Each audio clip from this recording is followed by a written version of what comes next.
Hey crafty friends, Christina here with you from SunnyDay Memories.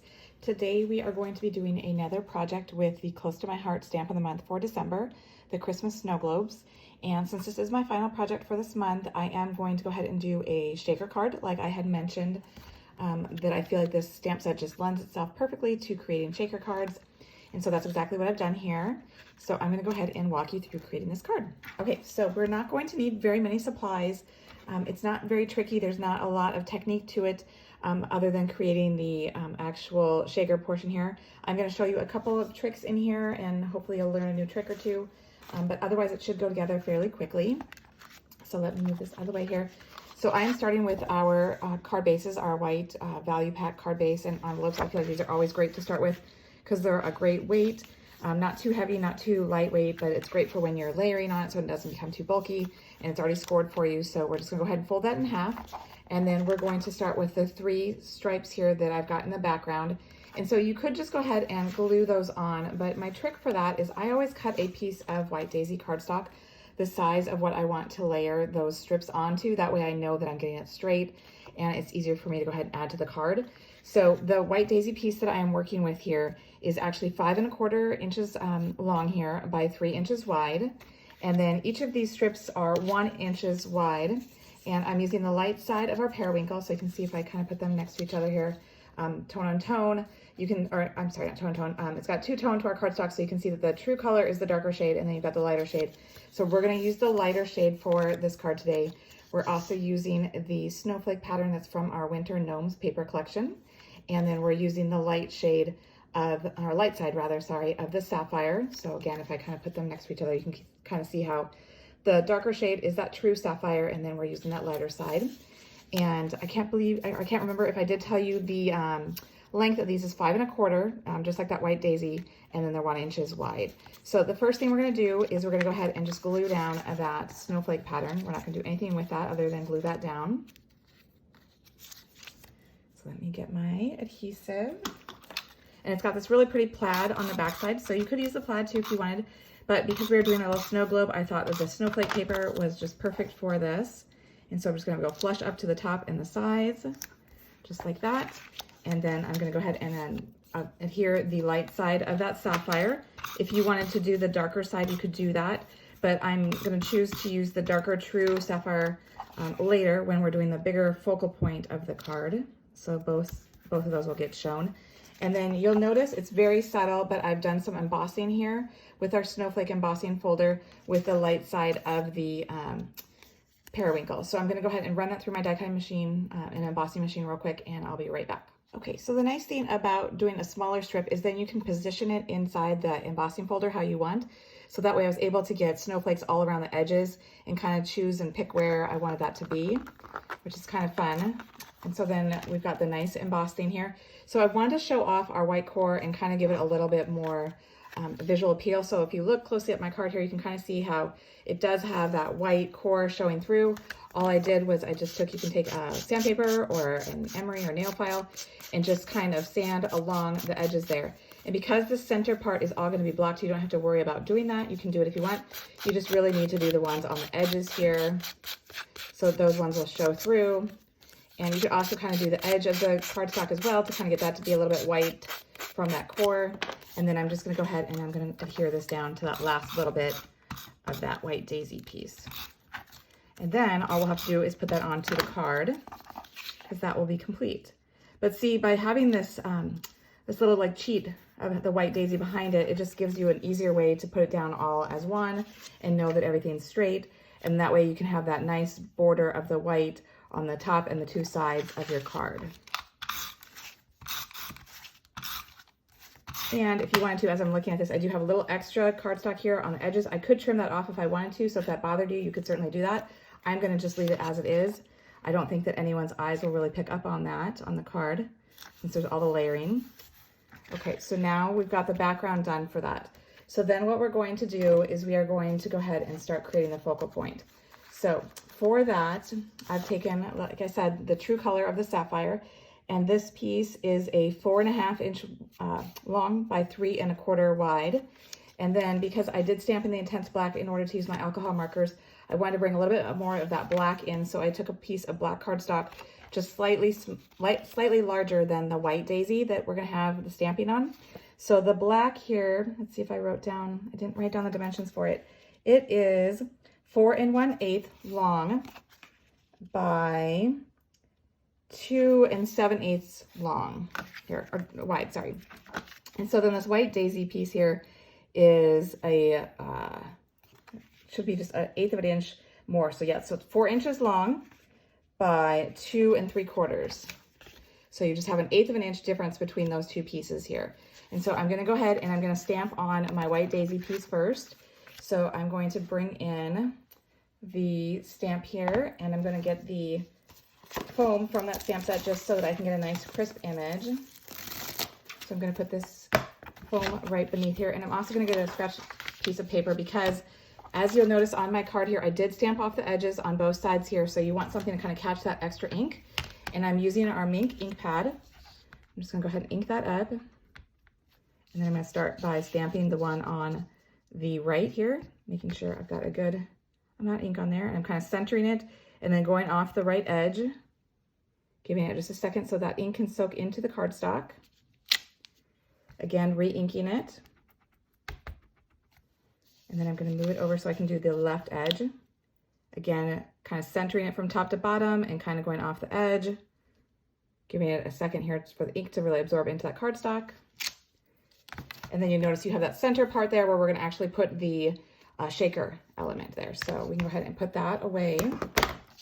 So now this piece can actually go ahead and be adhered to the black. Let me start putting that all together before we do our shaker element. Oops, and I just ran out of adhesive. So let me refill this real quick. Pop in a new one. Good to go. Okay, so I'm gonna center that on there. Again, it's just 1/8 of an inch difference, so it's just a very subtle border, but it's gonna help make that stamping of the shaker here pop just a little bit better. So I'm gonna go ahead and center that on here with a nice big border of that Sapphire, which works really well with that Winter Gnomes paper. It brings out the highlights in that, the snowflakes. Okay, and then before we glue this on, I went and I wanted to add a little bit of softness by adding this twine here. So we have the kind of the bling and the shine here with our sequins there, but we wanted something to kind of soften it up a little bit. So I've taken some thin twine, and all I've done is I've just wrapped it around several times, kind of along the base here. And so that it goes about 3 times, and you'll just need to adjust it. And then I'm going to tie it in a bow up here onto the left-hand side.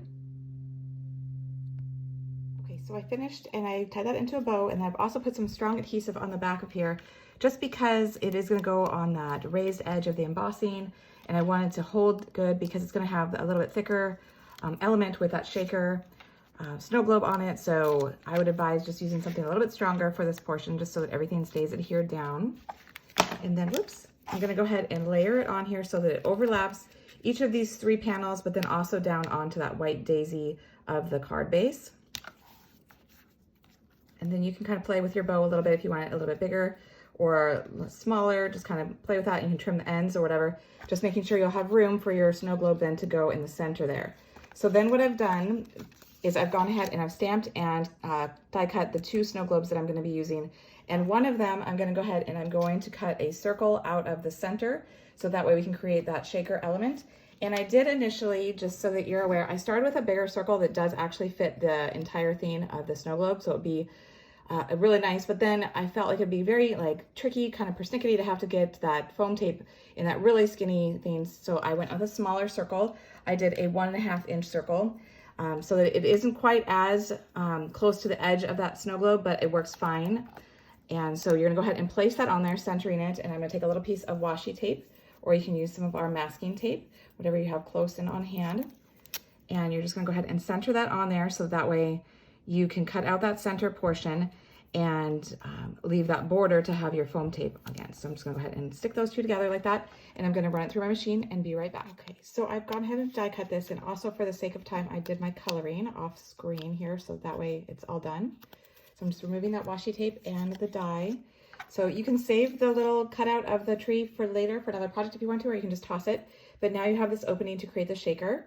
And so what I did, just so that you have the colors that I used for this is I outlined the snow portion here in our ice gray, the light side of it. And then I did the base of the snow globe with our gold brown shades. I did the middle and the darkest. And I also used the darkest one for the trunk of the tree. I used our citrus blend for the little star on the tree. And then I wanted to avoid, since we're kind of getting out of the Christmas time period here, it doesn't necessarily need to be a Christmas tree. You don't need to focus in on the ornaments and the candy canes and the ribbons on here. I just used our Alpine Green, and I used the middle and the dark shades to create just coloring over all of that. So then your eye doesn't really focus in on the fact that there's other elements on there that you could have decorated with different colors. And so those are the colors that I used from our markers. And then we're gonna go ahead and start creating the shaker. So for that centerpiece there, I took some of our acetate and I cut out a little bit larger circle. It's a 2-inch circle. Since this was a 1.5, I did a 2-inch circle for that. And so got it here with a little carrier sheet. So you can toss the carrier sheet. So what you're gonna do is I took some of our liquid glass, or you can take another strong liquid adhesive, and you're just gonna put a very small amount around that ring where you're going to glue down that circle. Just like that. You don't need very much. And then you're gonna go ahead and you're gonna take that circle acetate carefully here. And I'm just gonna go ahead and glue that down so that it's on there. And then what works really nicely is if you take one of our blocks or something kind of heavy and just kind of set that down on it so that it holds it in place to give it a little time to dry. And that way you can then know that it's got a good firm hold. Then what we're gonna do while that's holding is I'm using, these are now retired, but the colors are perfect for this Winter's Gnome collection. This is our Blue Belle Sequins pack.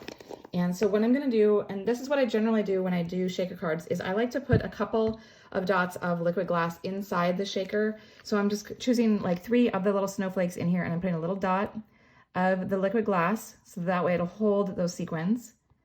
And so what this is doing is that's creating, if you had like something bigger, it's not so much with the smaller one because they kind of stay in place, but when you have something larger and you're doing a shaker, the shaker elements always tend to go to the bottom, right? But if you add some dots of this liquid glass and then put a couple of the sequins or whatever element you're putting in the shaker, then it kind of still creates that illusion of motion and having stuff moving around by those being held in place. And so I'm just using our pickup tool here and placing the one on each of those dots. And what this is, if you haven't seen it before, it's kind of like a pencil. It's cute with the little polka dots on it, and it's like a wax center, and you can sharpen it just like a pencil. I always take and rub it kind of in my finger, between my fingers, kind of to warm up that wax. And then you can easily pick up things that are kind of staticky, like these little sequins are, and it easily releases it where you want to. So I am just selecting 3 different sequins there.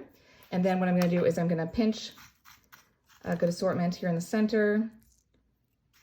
This is what I'm gonna create with my shaker.